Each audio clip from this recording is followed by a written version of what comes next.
Hello everyone. I saw a news story I was disgusted over. I felt compelled to make a video about this story.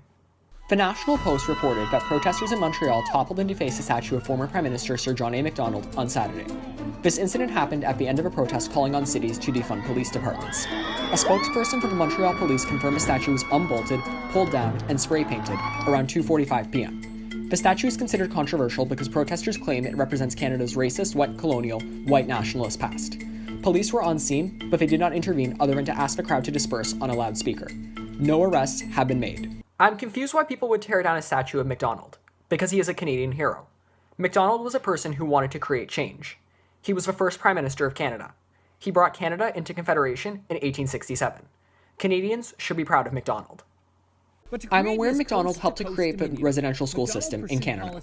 Residential schools were government-sponsored religious schools meant to assimilate Indigenous children into European Canadian culture. The Canadian Encyclopedia reported an estimated 150,000 children attended residential schools. About 6,000 children died while attending them. Many of them experienced physical, verbal, and sexual abuse. What Macdonald did was wrong, yet he was a man of his time. His policies were considered acceptable when he was Prime Minister. People should stop judging former world leaders by today's standards, as the world is different now.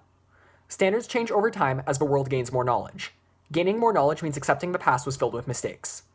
The Canadian Encyclopedia said Macdonald took several positive actions that made Canada the country it is today. He was a nation builder in his first administration. He convinced Manitoba, the Northwest Territories, British Columbia, and Prince Edward Island to join Confederation. His second administration saw Canada complete the Canadian Pacific Railway. The CPR assisted in connecting Canada.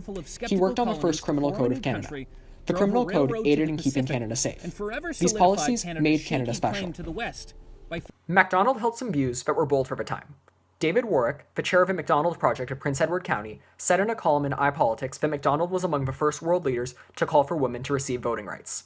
Macdonald said women were oppressed and needed to be treated as equals to men. The legislation he proposed was unsuccessful, but he provided hope to suffragettes. Warwick said voting rights were extended to Indigenous people because of him. He felt Indigenous people were capable of deciding who should govern Canada. These voting rights were repealed by former Prime Minister Wilfrid Laurier. Macdonald was decisive, as he was committed to making Canada a better country. The past few months have seen statues of historical figures such as former U.S. President George Washington, explorer Christopher Columbus, and abolitionist Frederick Douglass vandalized. I'm concerned about historical statues being vandalized in Canada, so I support passing an executive order enforcing prison terms for those who do it.